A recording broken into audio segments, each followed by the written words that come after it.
us now. Good afternoon, everyone, and welcome to St Mary's Perivale in West London, where we have a keen audience here for our special concert this afternoon, all about the clarinet family. Not the clarinet, but the clarinet family, and you'll see at the front here a wide variety of different sized instruments, and you're going to hear them all with different repertoire. It'll be fascinating, and I'm extremely grateful to Tony Lamb for coming to give this talk, accompanied by Roy Stratford.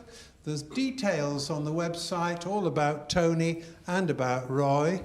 I've cheated. I've heard the talk before, and it was absolutely brilliant, which is why I wanted it repeated here at St Mary's Perivale and broadcast, and you're going to enjoy it. I'm extremely grateful to our technical team, led by Simon Shute and Rob Jenkins, for facilitating the broadcast and all the special arrangements and equipment. And if you're enjoying the show, I would be even more grateful if you donate something. If you could go to our PayPal facility, because all our musicians are paid, and we need that to keep the show on the road. Right, without more ado, it gives me huge pleasure to welcome Tony and Roy to entertain us. Let's have a big round of applause.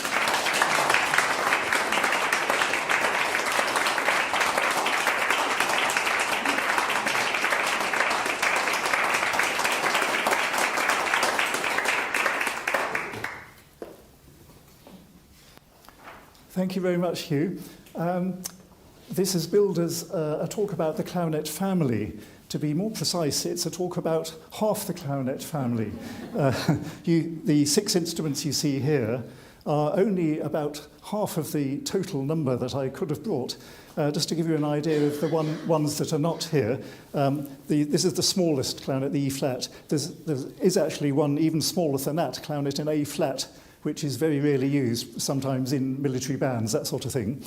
Then between the E-flat and the C clarinet, there's a D clarinet. There's the B-flat, the A. There's basset clarinets, which I don't have here. And then there would be an alto clarinet in E-flat, which would be here. And beyond the lowest one, the bass clarinet, there would be a contrabass clarinet, which, again, I haven't got here. And a friend of mine is even building a sub-contrabass clarinet, an octave below that, can you imagine? But these 6 instruments are probably the most common of the ones you're likely to come across. So I'm going to play a little bit on each one and talk a bit about them too. An obvious question is, why are there so many clarinets in the clarinet family? Many more than any of the other woodwind instruments.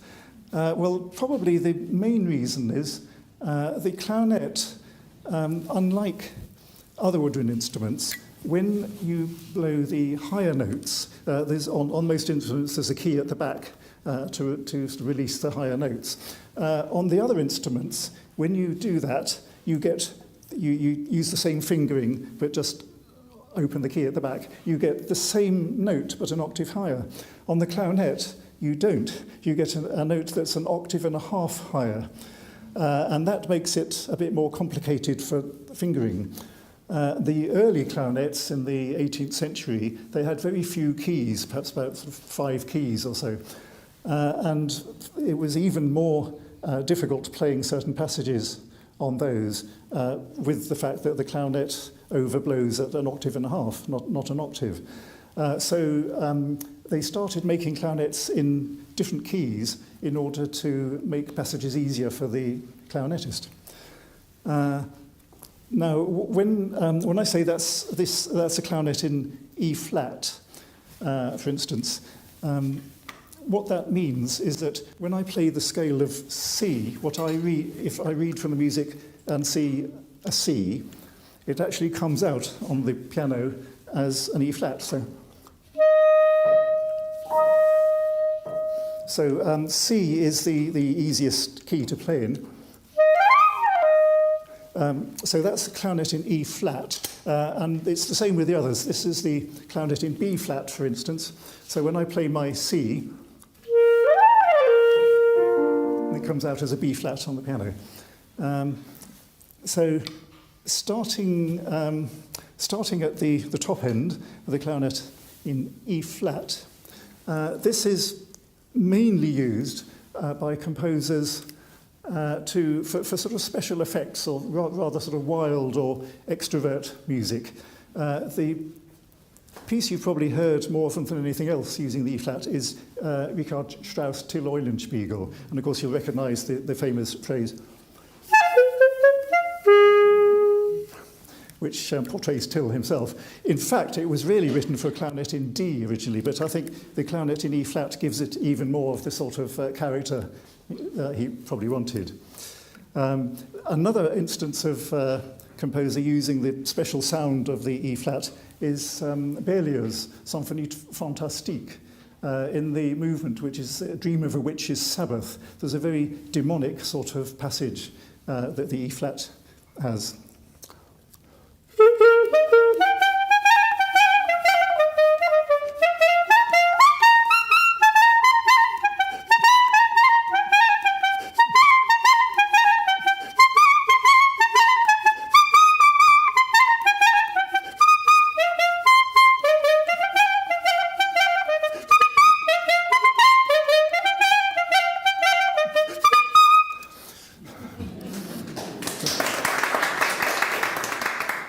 So that's typical of this sort of use composers make of the E-flat clarinet.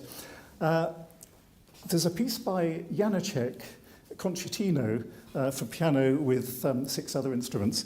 And it's typically quirky, being Janacek, and one of the movements is written for just E-flat clarinet and piano. And the beginning of it goes like this.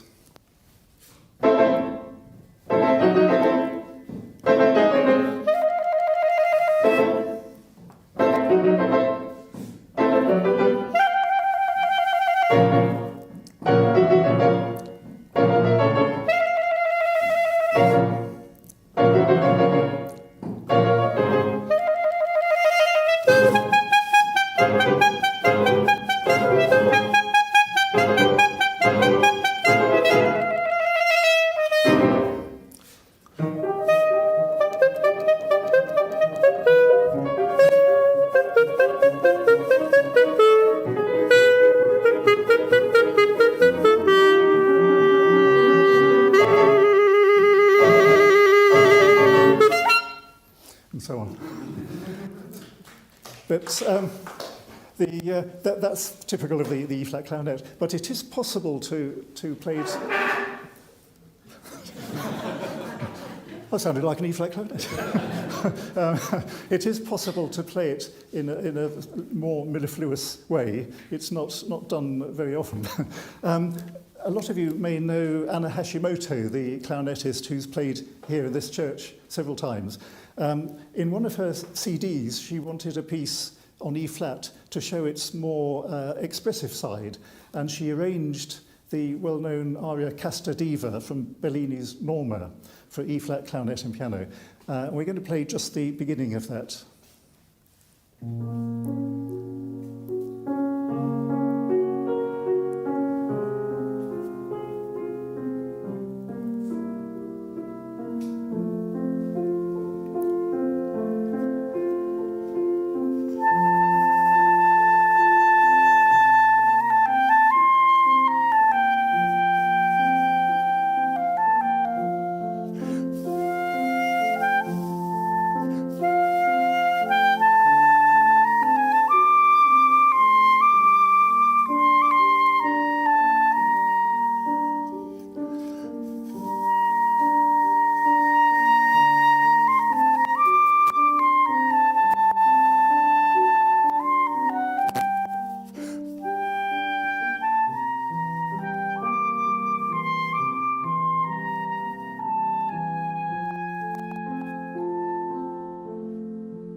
So with a little bit of forcing it to do something it's not terribly keen on doing, it is possible to make it a little bit more expressive.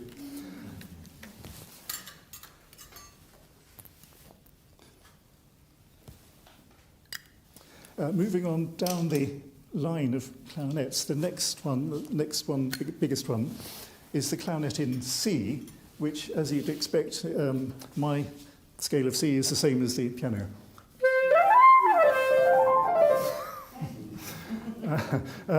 The C clarinet is, as you can see, it's just a little bit bigger than the E flat, and it has a slightly larger mouthpiece and slightly larger reed to go with it. In the beginning of the 19th century, a lot of opera composers used the C clarinet quite a lot in their operas. It's not quite as bright as the E flat in sound, but it does have a slightly bright sound, and it's perfect for things of this sort. This from Rossini's Barber of Seville.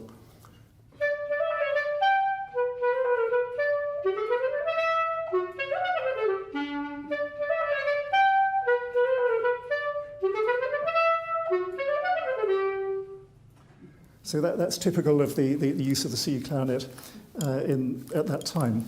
Throughout the 19th century, it was gradually thought that the tone of the C clarinet was not quite as attractive as the tone of the B flat and the A clarinets, which we'll come on to shortly. And it continued to be used, but not quite so much. Then at the end of the 19th century, the beginning of the 20th, one or two composers like Mahler, Richard Strauss, sort of rediscovered it and made special use of its timbre, which in ways which they couldn't have achieved with other instruments, I think. Just as a short example, this is a little passage from the last act of Der Rosenkavalier by Richard Strauss.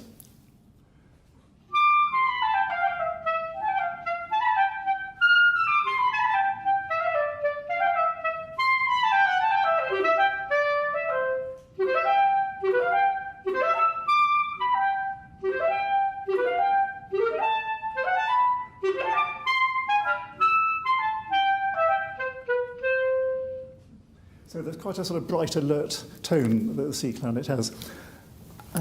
Another place where the C clarinet is used quite a bit is in folk music, particularly East European folk music and klezmer music, that sort of thing. In a sort of imitation of that, the famous violinist Fritz Kreisler wrote a piece in the sort of gypsy style. It's actually for violin, so I apologise to any violinists, but I think it goes rather well on C clarinet. It's called Gypsy Capriccio, and this is the beginning of it.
The next instrument down the line, the clarinet in B flat, is by far the most common clarinet. There's probably more B flat clarinets around the world than all the other instruments put together, I wouldn't be surprised. A lot of amateur players who just play a little bit on the clarinet, they'll have a B flat clarinet and nothing else. And it's probably the most versatile in many ways. You can push it a little bit to sound a bit brighter like the C clarinet or the E flat, or a bit more mellow like the larger clarinets. Composers have made use of all these things. I'm going to play a few short passages from various pieces, some of which you probably know. Starting with the trio of the minuet from Mozart's 39th Symphony, which is on the tune is played on the first clarinet in the orchestra. It sounds like this.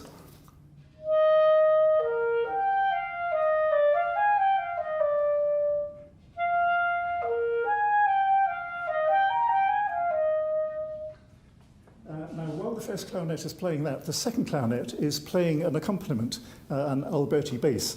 If Roy plays the tune on the piano, I'll play the second clarinet accompaniment.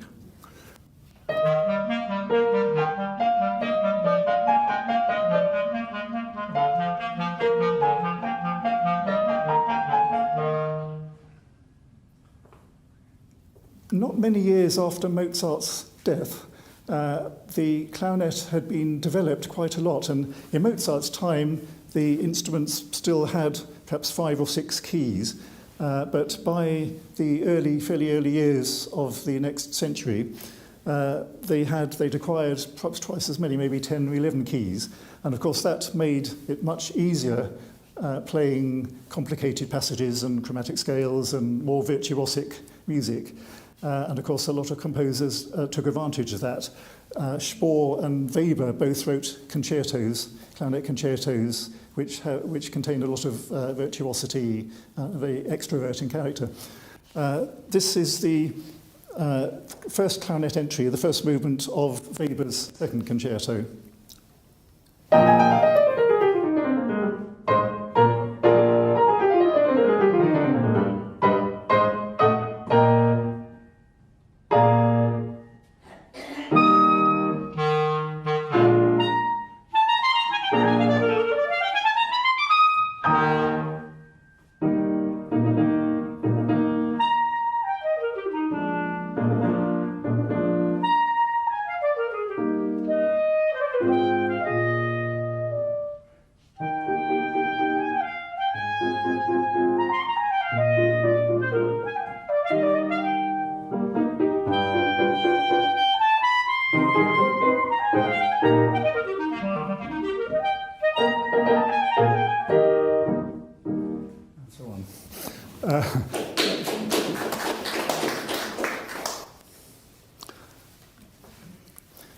By the mid-19th century, opera composers in particular were beginning to realise the potential of the clarinet to imitate the human voice and play very vocal sort of music. The next little item I'm going to play is from Verdi's Aida, and the tune that the clarinet plays is actually taken up and the singer joins in with exactly the same music after the clarinet started the tune.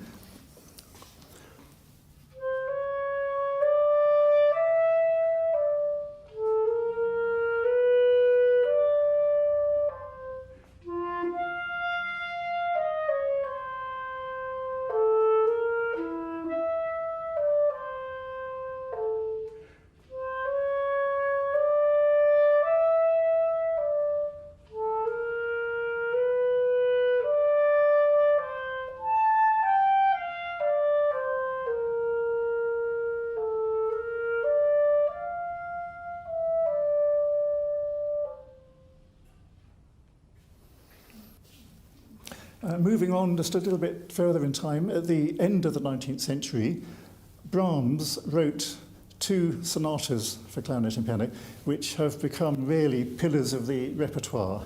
They're probably played as much as anything else for clarinet and piano. This is the beginning of the second sonata in E-flat.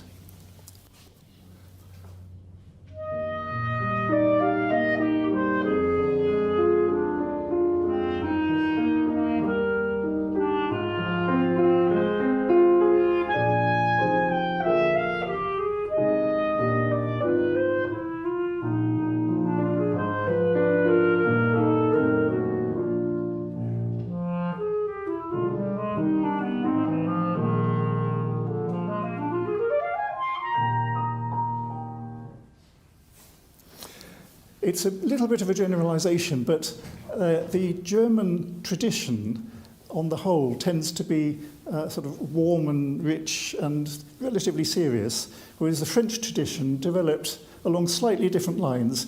Often it's a little lighter, brighter, a little bit more frivolous sometimes.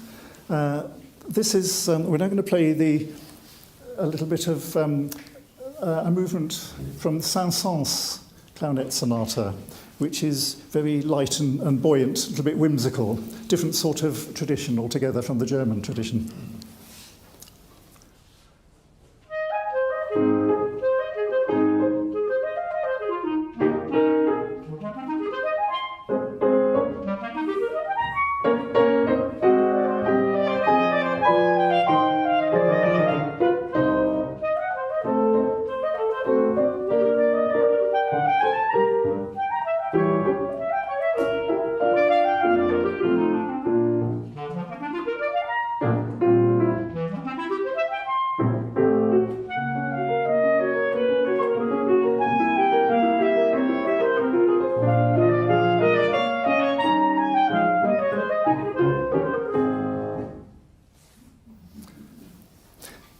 contrast to that, yet another tradition in Britain, there was very much a sort of pastoral group of composers, including Vaughan Williams and various others, in the early years of the 20th century.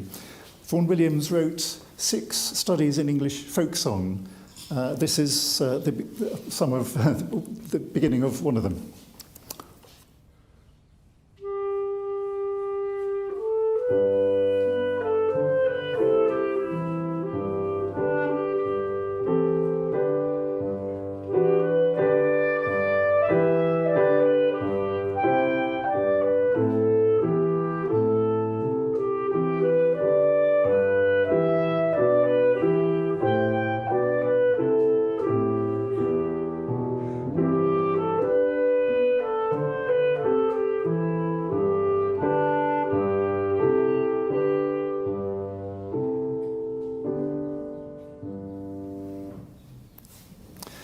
Now, by about the middle of the 20th century, some composers were beginning to feel that the instrument could be pushed in some new directions, and new sounds were being discovered and new ways of playing.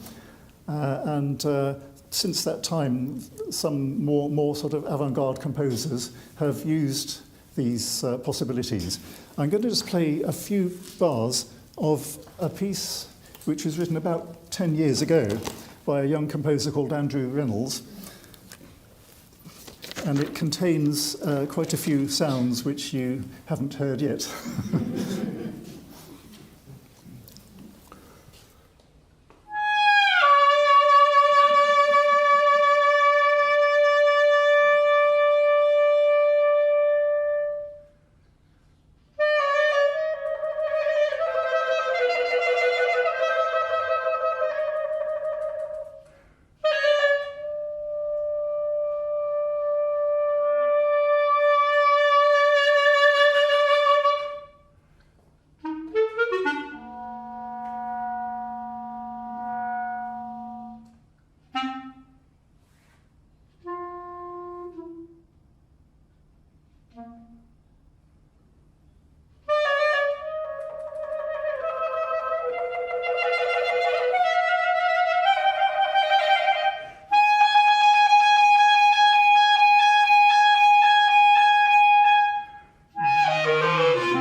That's just a little taste of the sort of...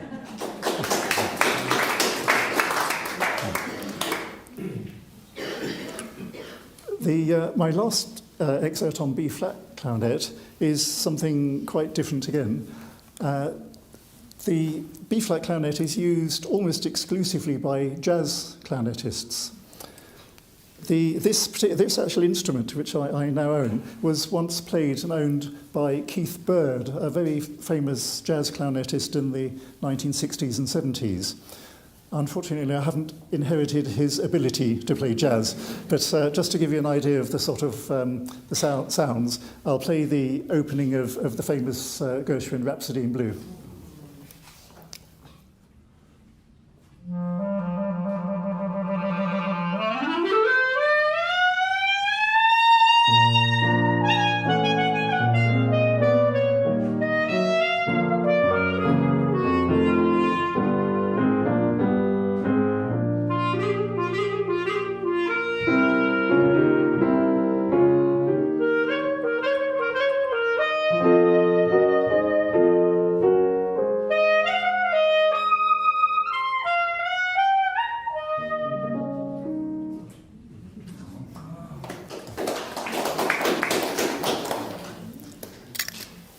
Now the next instrument down the line is the A clarinet, clarinet in A, which is just slightly longer than the clarinet in B flat. And it uses the same mouthpiece and barrel. And it just, it's very similar, but it does have perhaps a slightly mellower sort of sound. And composers have used that in different ways. particularly they've used the bottom register, the dark sort of sound of the bottom register, and the very expressive upper register. I'll show both of those. First of all, the Tchaikovsky's Fifth Symphony starts with two clarinets in unison, so you have to imagine that. It's even more resonant playing this theme.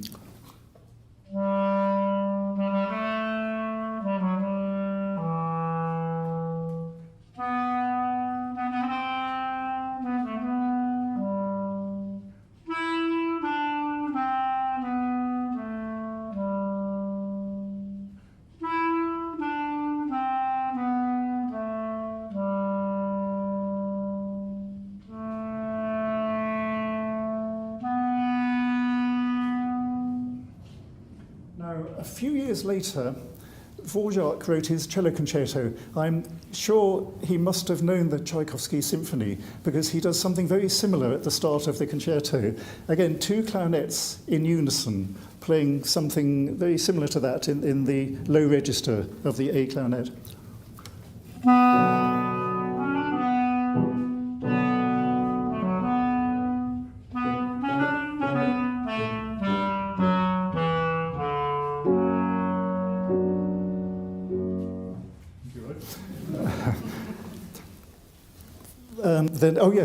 Another use of the totally different use of the low register is the famous cat from Prokofiev's Peter and the Wolf.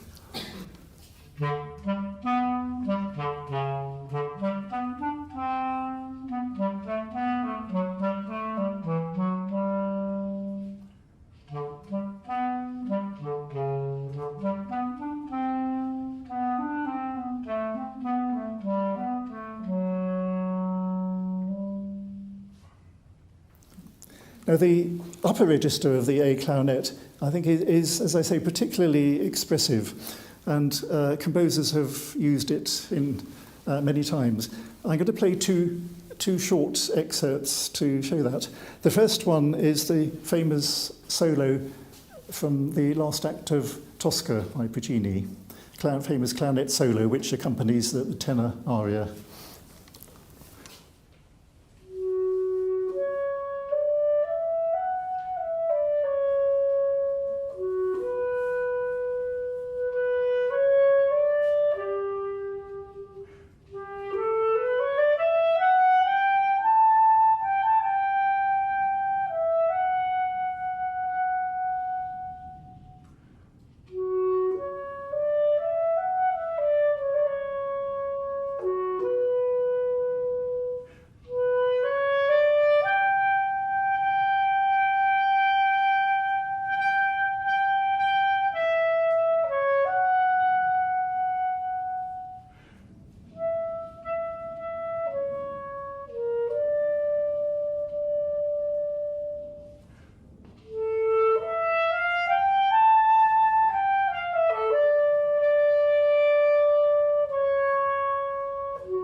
The other excerpt is perhaps the most famous music ever written for clarinet. Everyone knows it and loves it. The slow movement from Mozart's Clarinet Concerto.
So the A clarinet sounds like that. Now, in between, I could have brought a basset clarinet. A lot of people get confused by the difference, the basset clarinet and the basset horn. The basset horn is the next one I'm going to play, but the basset clarinet is basically just a normal clarinet, usually a clarinet in A, occasionally a clarinet in B flat, with some extra notes at the bottom. Clarinets are normally written to go down to written E. The basset clarinet goes down to written C, so it gives a few extra notes at the bottom. Mozart's concerto was originally written for the basset clarinet and his quintet and one or two other pieces around that time. These days, quite a few players play on reconstructions of basset clarinets. But that's the basset clarinet, but the basset horn is something rather different. Basset horn, again, it's quite a bit larger, and it's got a larger mouthpiece and reed, again. And the basset horn is usually pitched in F. So when I play my scale of C, it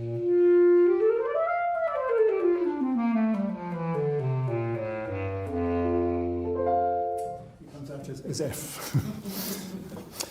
We're going to play two pieces, both by Mozart, both from operas. The first one is from The Magic Flute, and it's the March of the Priests. And the part I'm playing is virtually exactly what as the clarinet plays in the orchestra.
The other piece, a little bit more energetic, is from La Clemenza di Tito.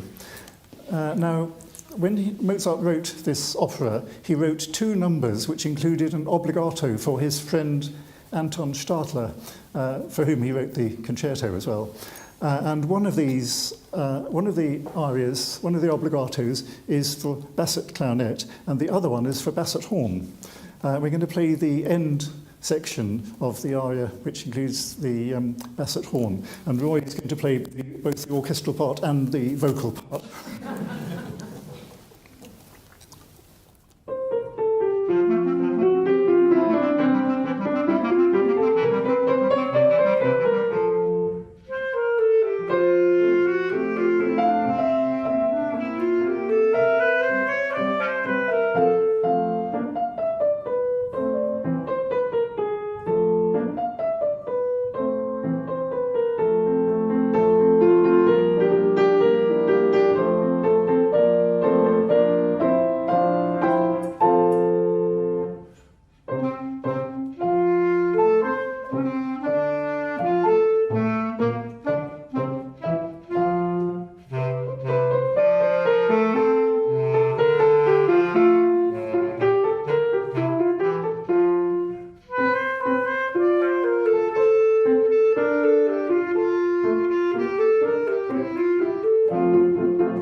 I'm not sure whether I mentioned the basset horn, like the basset clarinet, does have the extra notes down to the bottom, which you heard there, the bottom C. The same is true of the bass clarinet, which is the last instrument. The bass clarinet is an octave below the B-flat clarinet. So I play my scale of C.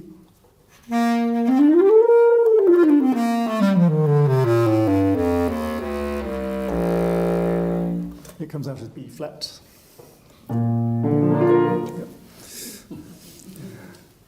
The first piece I'm going to play is a typical clarinet solo from one of Wagner's operas, from the last act of Tristan.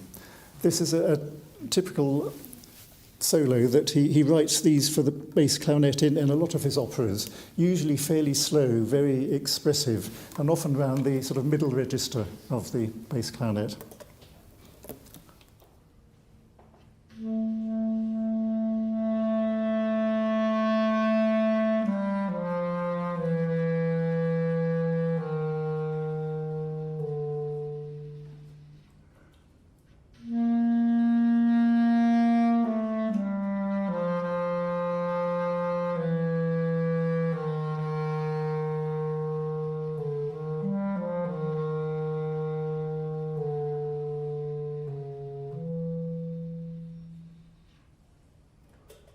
Another very short excerpt is from Richard Strauss, Der Rosenkavalier.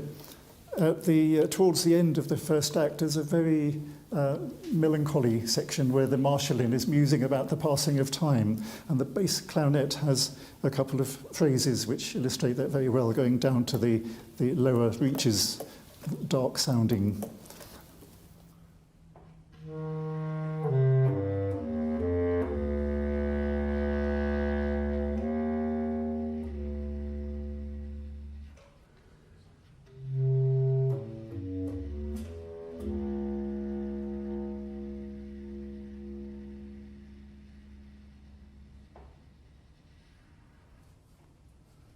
Now, something rather more lively for the bass clarinet. This is from William Walton's Facade. One of the numbers is called Mariner Man, and there's actually a piccolo should be playing up sort of way above, virtually in unison. Sorry.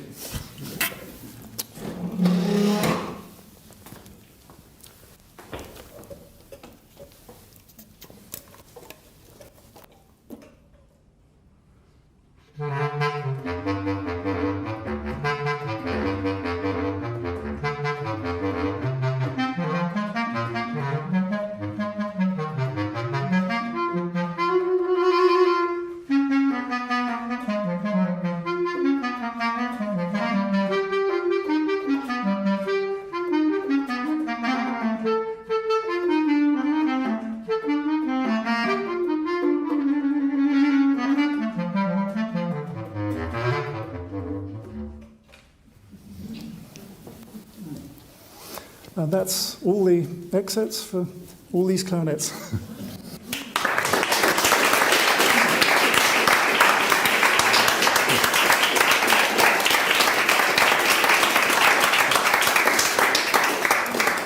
Now, I think we have time for a few questions. If anyone has any questions, I can try and answer about any of the clarinet family. Yes. Yeah. Thank you. I've known for about 50 years that the clarinet was over blue at the 12th, yes, and that all the other instruments pretty much at an octave. Yes. But I have wondered for many, many of those years why, and I've never really understood the explanation. Well, I can't say I fully understand it myself. It's very complicated physics, I think, but the acoustics of the clarinet, it's something to do with the fact that the clarinet, the bore of the clarinet is cylindrical rather than conical, and apparently it acts as a closed cylindrical pipe, whatever that means. No, I don't know. I think one would have to be a scientist or of some sort to really understand the intricacies of it. I'm sorry, I can't. Could it be something to do with the harmonic series? The first harmonic is at the octave, but the second... Well, yes, it is. So, It is that. Yeah, but why the second one comes out, I don't know. No. Tony, can I ask a very simple question? Yes. If you go out to do a standard orchestral date, Yes. do you take both the A and the B Yes. flat? Yes. It just Yes. depends on what key the piece is Oh, in. yes, you take both. Right, so if you do the Eroica, it's a B flat. It's a B flat, If yes. you do the Beethoven Second Symphony in D, you take Yes, the A. take the, well, normally you take both instruments Yeah. automatically wherever you go So, anyway. so that's how it works. Yeah, yes, so if yes, you're yes, playing that sort of thing. a Wagner opera that lasts 3 hours, Yes, like yes, Rango, yes. do you take both and keep Yeah. switching? Oh, yes, I mean, the music... I mean, with a lot of, particularly a lot of longer pieces, they use both the A and the B flat clarinet, so you have to sort of So it pick depends one on up. what key it's in. Very much, yes, it tends to, yes, yes. Do you have a problem warming one up whilst the others... Yes, sometimes if it's very cold, the clarinet does get flat rather more easily than a lot of other instruments. So you have to make sure it's as warm as And possible. can you hear the difference between the B flat and the A? I mean, if you hear a piece played by a clarinetist, yes. would you know whether it was an A or a B flat? Sometimes. It depends on the player, of course, and the piece and everything else. But I think there is a little difference which players usually recognise, and some audience members possibly do too. And in general, the composers have used the A clarinet for the more sort of heartfelt pieces. I mean, the Brahms clarinet quintet is for the clarinet in A, for instance, whereas the Weber clarinet quintet, which is a much brighter piece, is clarinet in B flat. Questions? So I think this lady in the front... Sorry. Sorry. Sorry. Off you go. Sorry. Oh, I want to know what the little note. You've got a lever at the back of the basset horn. This one. Yes. What does that do? Well, it operates the bottom notes, and you have to use your thumb to operate it, which is not, you don't normally do at all. Normally in the clarinet, the thumb just holds the instrument up. But for the basset horn and the bass clarinet, you have keys, the same in the bass clarinet, you have keys around the back, and it's not complicated. they close the holes at the bottom. Barry? Yeah. Do you have to have different sized barrels for the tuning point of view, or do you just... Well, actually, that's a very good question. I do, personally. I have a lot of different barrels of different lengths. This is my shortest one, actually, because the temperature at the moment at this time of year is not very warm. So it does help sharpen the instrument a little bit. And if you're... Do you have to have those with you? Normally I do, yes. Yeah. And I mean, if you find in the middle of the summer, a very, very hot day, if you're sharp, I put a longer barrel on. Yeah. The problem with that is that they affect certain parts of the clarinet more than others, so then you have to... Affect the tuning. They affect the tuning of certain notes more than others, so you have to be a bit careful, but yes. Angela? Hi, I've got two questions while I've got the microphone. The first is with clarinetists and wind players generally. Are you trained in breath control in a way similar to singers in terms of posture and diaphragm and all the rest of it? Probably not as much as we should be. I mean, I wasn't specifically. I think it really, the breathing came from the music with my particular teacher. He was very concerned with correct breathing, but he didn't go into physical details of it very much, really. You sort of picked up a lot from the way he played. Obviously, you have to be able to sustain very long phrases sometimes and know when to take a huge breath and when you don't need to do quite so much. I think these days at the colleges, they provide Alexander technique lessons and perhaps yoga, I don't know, things like that, which I'm sure help a lot with breathing. Do you have any sense of placing the sound in your face or your head as well as through your... To some extent. I mean, there is a sound called the head voice, which singers use, of course, too, which you can do something quite a bit similar on the clarinet sometimes. Sort of, you imagine the sound is higher up in the head. There's probably not... We probably don't think of these things quite as much as singers do. Right. I think. My other question was, how do you achieve a slide in pitch between the notes? I mean, the famous slide Yes. in Gershwin Yes. or the klezmer bend Well, is not as given. no. I thought it was given as you press down. Well, no, the keys. there's a combination of two things, really. First of all, on the way up the slide, when you're going up, you slacken off the embouchure, so the mouth on the reed, slacken that off, so the pitch that's actually coming out at any given time is flatter than it would normally be.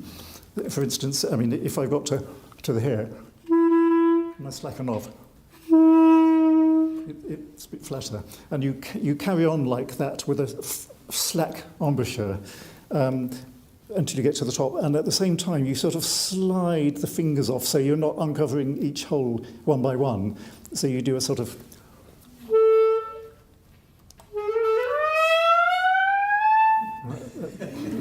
that sort of thing. But a lot of it's done with the mouth, really, by sort of slackening and tightening the mouth. Thank you. And it's much easier to do in the upper register than the lower register.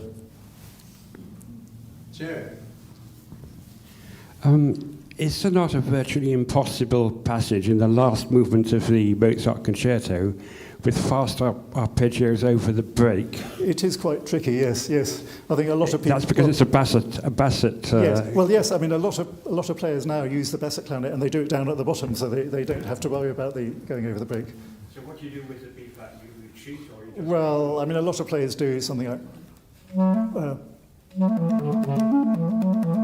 something like that, but... That's how it's meant to be. I mean, that was a bit slow, but yeah. Is the sound of the... Because I actually... If you hear the Mozart concerto played on a basset horn, Yes. the sound is different in It is a little. the main register. Yes. The extra... You have the extra extra length notes, does affect but the whole in thing. the ordinary range, Yes. it does affect the tone, It does doesn't affect it to some extent, yes. Yeah. Again, it depends on the make of instrument and the player and other Because things. I like it played on an ordinary clarinet, personally. Well, I have to say I do myself. Good. Cheer me up. Thank you. But I haven't got a basset fed up clarinet. with all these performances because to me it's not the same sound. Anyone else want to ask some questions? Sorry. Oh yes, coming back. Yeah. Coming back. Second question. Would the inexpert player find it any more difficult to control the sound of the smaller or the larger instruments? Well, I think some players gravitate towards the smaller ones, some gravitate towards the larger ones, and some find one easy, some find the other easy. I've always played both to a certain extent, but not so much these days. At one time I played a lot on the bass clarinet, but I've played very little on it these days.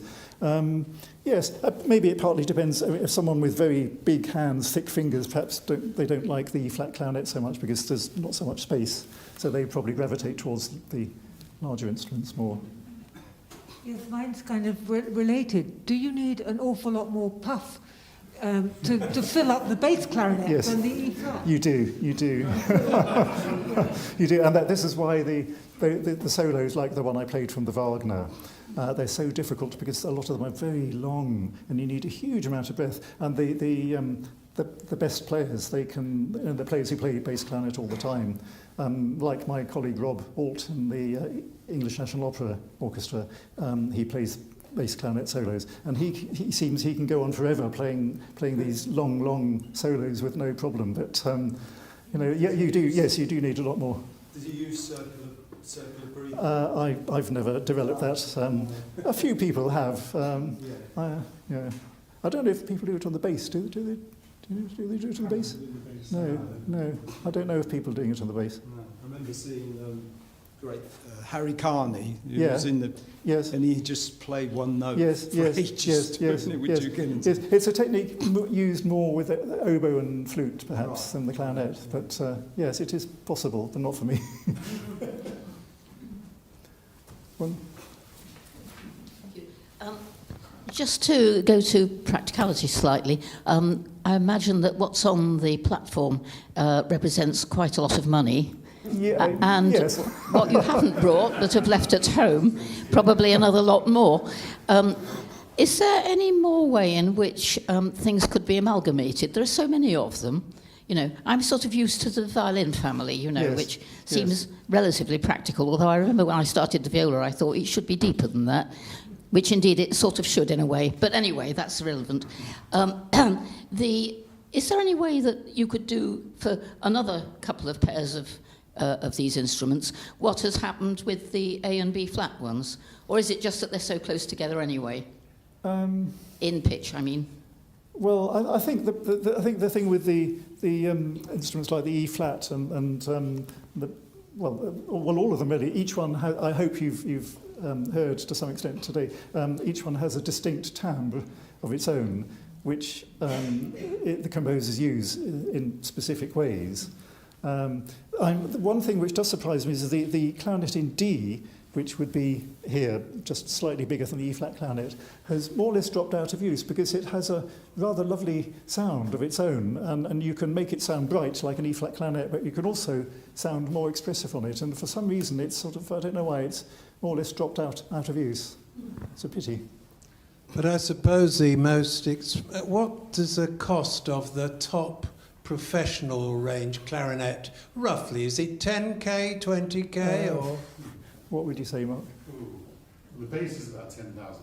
Yes. Yeah, the bass about not much less. Yes. And a B flat or an A, what are they now? At 5? 3 to 5,000 pounds. 3 to 5,000. Now, all the string players, I think you get off very lightly. Yeah, absolutely. Well, I have to say, I've never paid more than about £1,500 for a pair of instruments.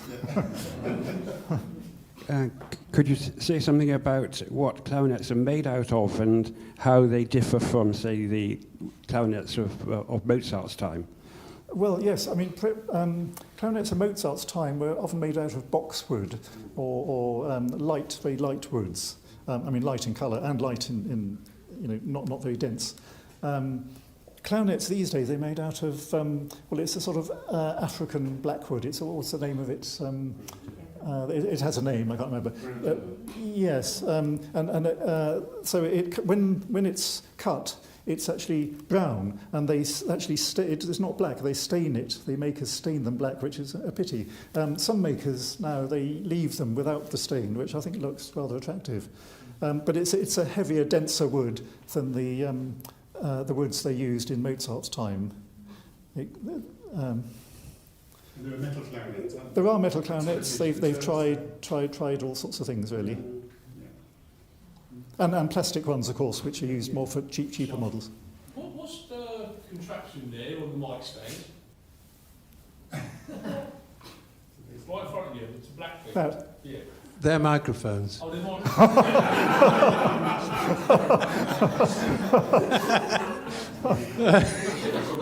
Good question. Well, it's a fair question. They probably think it's another sort of clarinet. I had a funny idea that it was a microphone. Yeah. Any other questions? No. Right. Well, are you're going to play? Oh something? yes, of course. Yes. Yes. I'd forgotten. I have to say they were super questions. Oh, we're so not going to get out of Thank you very that. much, everybody. Oh, William. Tony, one small question. Yes. You have all these clarinets in different keys, and the scores, the music is what's called transposed. Yes, exactly. Yes, so that's right. It's written in C for you, but yes, or whatever it is for me. Yes. In B flat. Yeah, so I play whatever's in front of me, and it comes out. Comes out differently. Yeah. Yes. Should you have an accident in the orchestra with an A and a B flat, and one of them breaks or something, would you be able to use the B flat? Yeah, I have. Part That has happened and actually. In your brain, it transpose what Yeah, you're well, reading. yes. I mean, it has happened in I think it was one of the Janacek operas. One of the I can't remember the B flat or the A. Something went wrong, and I had to pick up the other one and transpose instantaneously, which which is not. Well, it depends how difficult the music is, but I can't say I played every note perfectly. But And how often did you play the C clarinet? You say you played it in Rossini, and that's... yes, not often. I mean, a lot of players tend to transpose the parts onto B flat to avoid continually picking up a different instrument all the time. But yes, I used them sometimes in Rossini, Bellini, Donizetti. Good. So yes, we're going to finish with a longer item. This is a transcription by my friend Tom Higgins of Liszt's second Hungarian Rhapsody.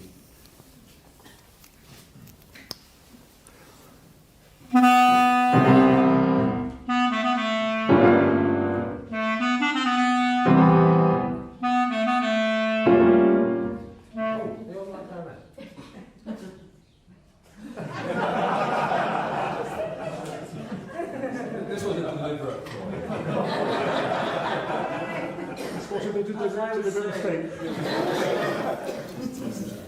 Just testing. Can you edit that? Sorry, I thought it was a bit weird. It was good though, It was good. Yeah.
Well, I told you it'd be fascinating and you'd learn a lot.